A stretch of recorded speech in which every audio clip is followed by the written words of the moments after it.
The Nazis removed nearly 20,000 books and literature on human gender and sexuality and burned them in a massive bonfire on the streets, which ended up being one of the largest book burnings of the Nazi regime. In the 1960s, the streets surrounding Stonewall had amassed a crowd of hundreds of queer people intending to fight back against the police. Welcome to Queer Storytime, the podcast. This is a brave space for sharing queer and trans stories of radical affirmation, acceptance, empowerment, and healing. I'm your host, Stevie Inghram. I so look forward to you joining us. If you haven't done so already, please be sure to subscribe to this podcast. Alrighty, y'all, queer in 3, 2, 1. Let's go. Hey all, you've arrived at the final Pride Month episode of 2024, which officially marks the 55th anniversary of the Stonewall Uprising on June 28th, 1969, which catalyzed the modern LGBTQIA rights movement globally. In today's episode, we'll not only be taking a journey through the events of Stonewall, but through some other important worldwide queer and trans history. But before we get into all of that, I have a couple exciting announcements for QST listeners looking for opportunities of community and connection beyond this podcast. Officially, the Queer Storytime community Facebook group is now live and ready to go. It's completely free to join. Additionally, I'm officially starting a Queer Storytime email list, of which I encourage all of you to join to receive the latest news and updates regarding QST and any future events or opportunities that I have planned for the future. Links to both the QST community Facebook group and to the QST mailing list can be found in the description of this episode. So, before we get into the nitty-gritty of global queer and trans history, I want to bring us into a brief moment of awareness. To begin this moment of awareness, I invite you into a comfortable seated position.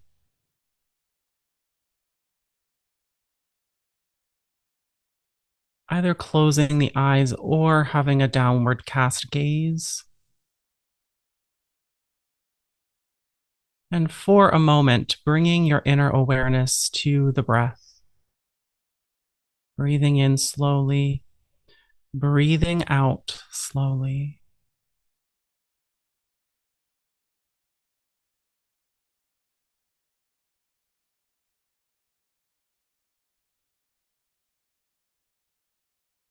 And as we celebrate this Pride Month of 2024, taking a moment to turn inward and feel into your own individual queer and trans joy. Noticing specifically where you feel this joy in your body.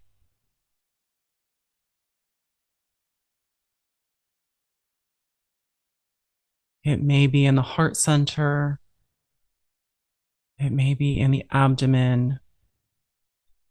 It may be in the head, or it may be a full body expansive sensation.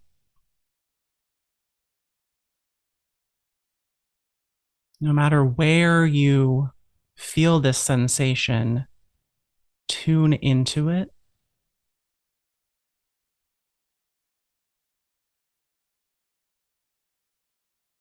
Acknowledging its presence.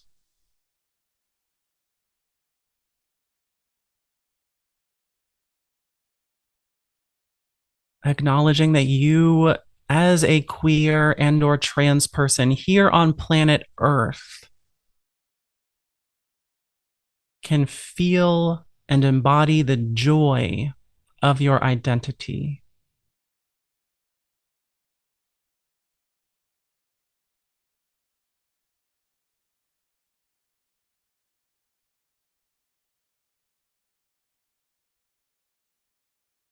Maybe allowing a gentle smile to arise from the lips.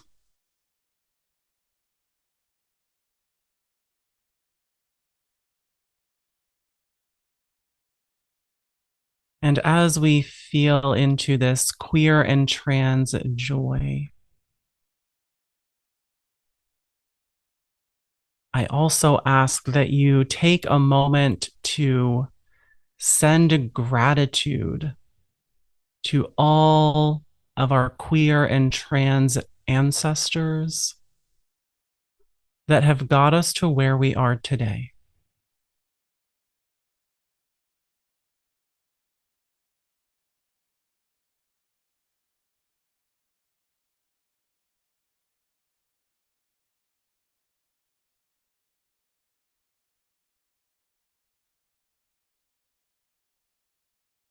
And taking one more deep breath in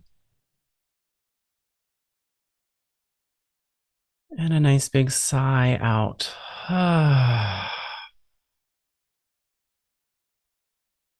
And as you're ready, begin gently flickering the eyes open, returning your awareness to the space that surrounds you. Okay, y'all, let's get into today's episode. First, I have a little disclaimer for everyone listening to this episode. I am not a professional anthropologist, sociologist, or historian. However, I am a soon to be doctor who's an avid researcher, so I'm putting those skills to use for this episode. Secondarily, I would be remiss if I did not start this episode by acknowledging that queer and transgender people have existed since time immemorial. Our modern terminology for these identities may have not existed at previous times in human history, but our physical existence as queer and trans people always has. To me, this is an important reminder given perpetual narratives that being queer or transgender is simply a fad or that it's just a phase.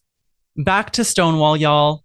Whereas the Stonewall Uprising in June of 1969 sparked a global LGBTQIA plus rights movement, this isn't exactly where I want to start. I want to go back further in our history to a couple decades prior to Stonewall.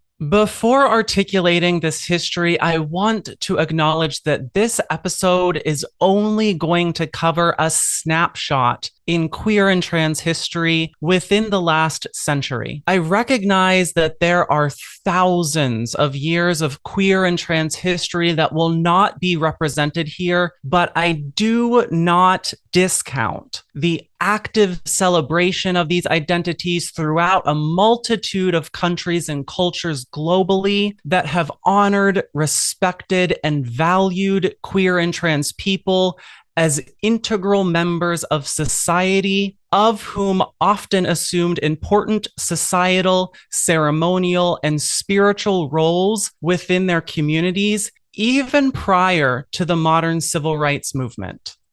In discussing this history, I think it's important to state my own positionality as someone of European ancestry. Given my ancestry, I unequivocally acknowledge that white supremacy, fascism, imperialism, and colonization have had much to do with the active suppression and eradication of queer and trans identities and peoples within many cultures globally. Unfortunately, these horrific ideologies persist and are on the rise once again. Hence the need to recall our collective history and fight for queer and trans liberation. With this understanding, I'd like to start this journey in the early 1900s at the Institute of Sexual Research in Berlin, Germany, established by its director, Dr. Magnus Hirschfeld, a gay Jewish physician. As a physician, upon the death of one of his gay male patients, Dr. Hirschfeld desired to specialize in human sexuality. This was at a time when much of establishment medicine was perpetuating the idea that gender and sexual expansivity was inherently pathological. He often reflected on the horror and trauma of a fellow gay man being forced to strip down naked, all while being verbally abused while in one of his medical school classes. So much for the Hippocratic Oath of do no harm. Incidentally, homosexuality remained in the Diagnostic and Statistical Manual, the DSM, until 1970, which is the seminal textbook on mental pathology used to this day. As an aside, if you're sitting and listening to this thinking, wow, history is repeating itself, you'd be correct.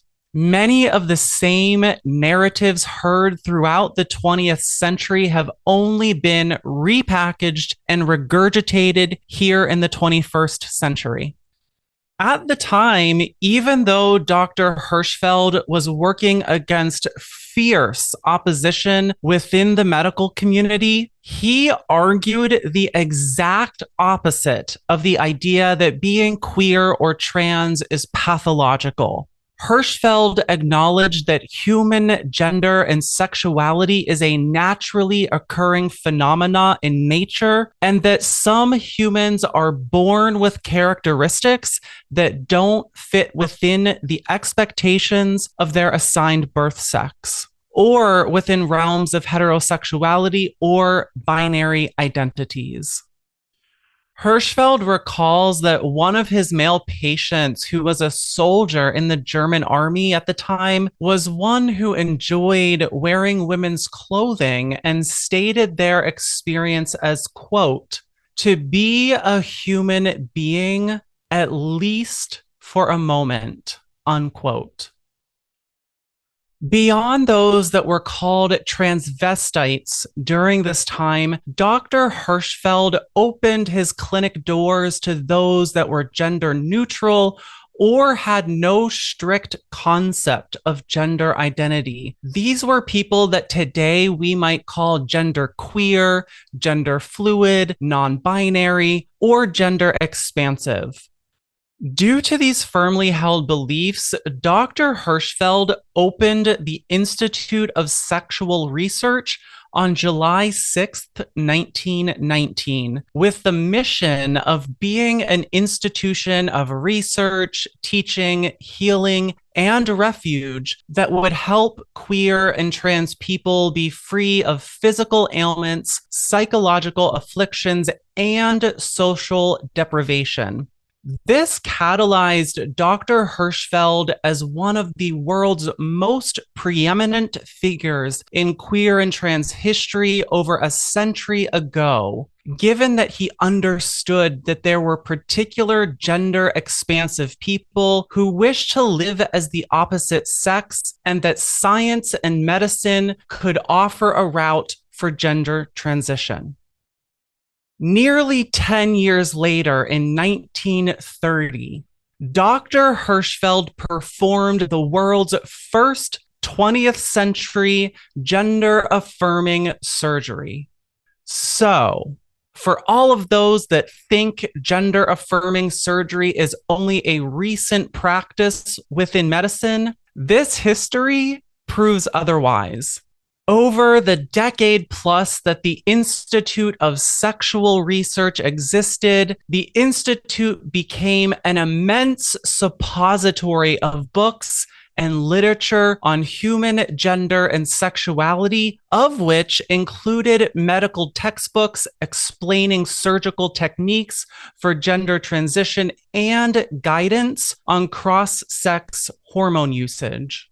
Unfortunately, along with the rise of Dr. Hirschfeld's institute, so too was the rise of the Nazi Party, which became the largest political party in Germany by 1932, of which espoused a nationalism that targeted everyone who was non-white, cisgender, heterosexual, Christian citizen, including immigrants, the disabled, and those they believed were genetically inferior.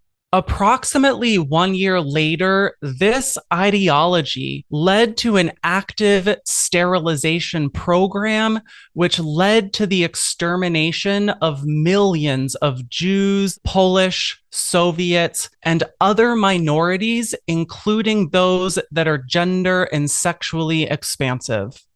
Eventually, the Nazis swarmed Dr. Hirschfeld's clinic on May 6th, 1933, nearly 14 years after opening its doors when Dr. Hirschfeld was traveling abroad. The Nazis removed nearly 20,000 books from the Institute and burned them in a massive bonfire on the streets outside of the clinic, which ended up being one of the largest book burnings of the Nazi regime. That's nearly a decade and a half of burned scientific research on queer and trans identity gone. As an aside, hearing this story brings these legislative book bans occurring here within the United States and abroad into clear perspective, doesn't it? With the hopes of fleeing from the Nazis, Dr. Hirschfeld fled to Paris to re-establish his research center. However, soon thereafter, Hirschfeld died of a stroke in May 1935 at the age of 67. During this Pride Month, we honor Dr. Magnus Hirschfeld for his harrowing work on queer and transgender research and clinical care.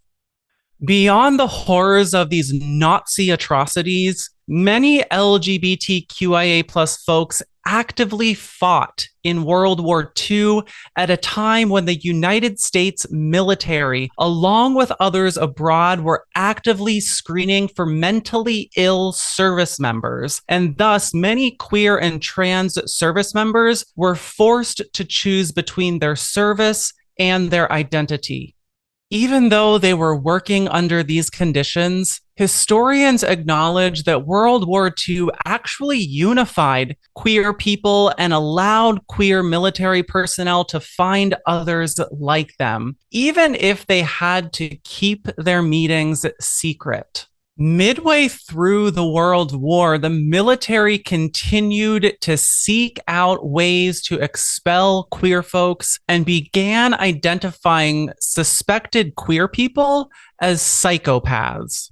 During this time period in the early 1950s, President Dwight D. Eisenhower signed an executive order which banned queer people from federal employment, thus enforcing an exodus of over 5,000 federal employees due to accusations of homosexuality, which in turn gave permission to our legal structures, including politicians and law enforcement, to become more violent toward LGBTQIA+ citizens.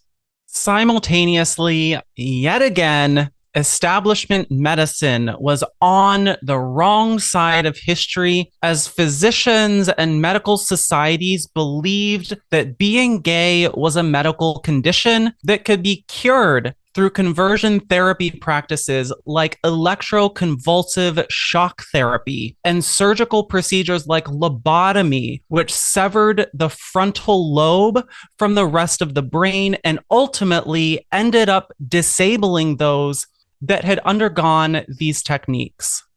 Coming out of the egregious horrors of trying to rid queer people of homosexuality, a counter movement to educate society about the lived experiences of queer and trans people was catalyzed by the Mattachine Society, one of the first major LGBTQIA+ rights organizations started by several leftist organizers in Los Angeles, California, which fought to unify homosexuals and educate them about their rights and how to advocate for social acceptance.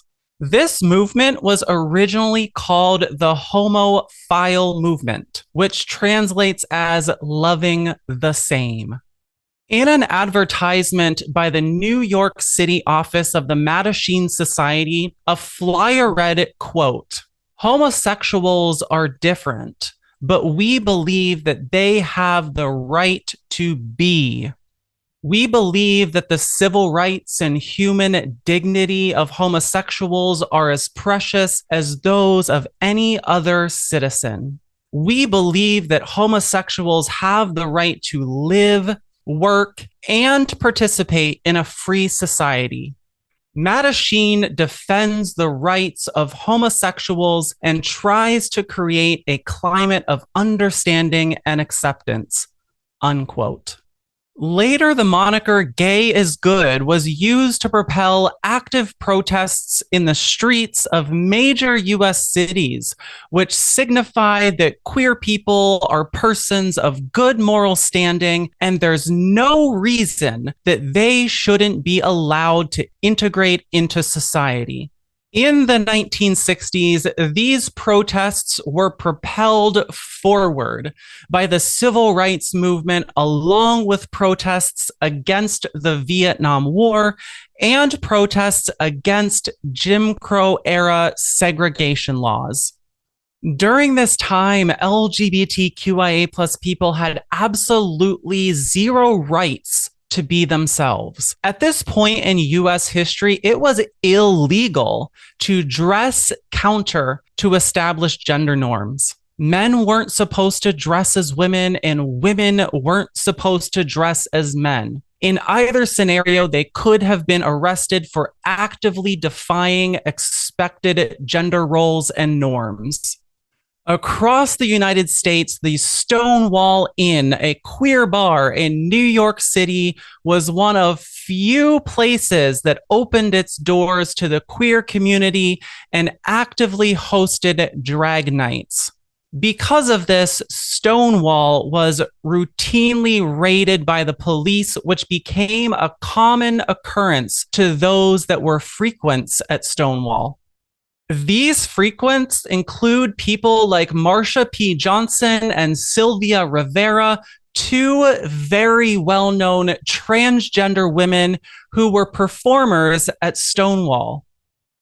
Come June 28th, 1969, 55 years prior to the release of this episode, these repeated police raids sparked outrage in the community, and thus that evening, before police reinforcements could arrive to the scene, the streets surrounding Stonewall had amassed a crowd of hundreds of queer people intending to fight back against the police.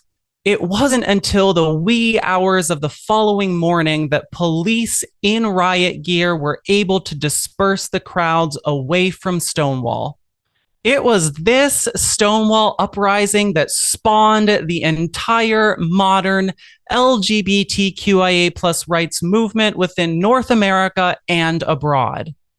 Weeks after the Stonewall riots, Marsha P. Johnson and Sylvia Rivera, along with many other prominent queer and trans leaders, started an organization called the Gay Liberation Front, which united those across the LGBTQIA+ community. In the following weeks and months after Stonewall, those within the Gay Liberation Front organized the first ever Pride Parade, which they planned to occur exactly 1 year after the Stonewall riots, which was known as the Christopher Street Gay Liberation Day on June 28th, 1970. This Pride Parade amassed thousands of queer and trans people and our allies, along with marches occurring in other prominent cities across the United States, including Chicago, San Francisco, and Los Angeles.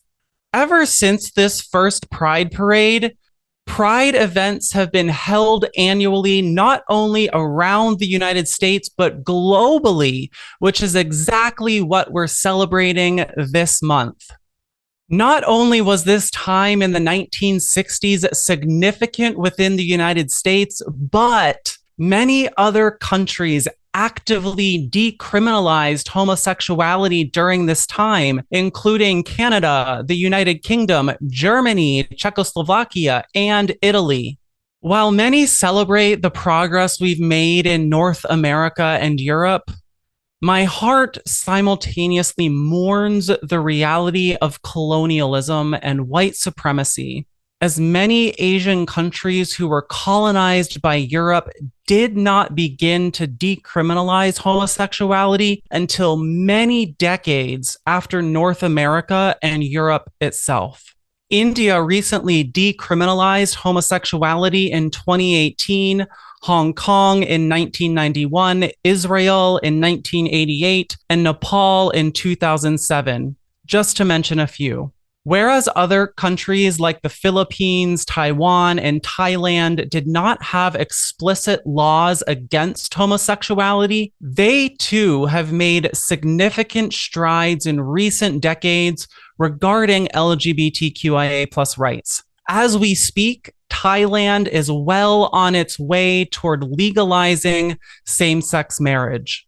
Given all of the queer and trans history mentioned in this episode, I sincerely hope this message of pride rings loudly in all of those that have listened, and that each of you recognize that pride is not only about celebrating and advocating for same-sex love, but pride is an active and ongoing fight for queer and trans liberation worldwide.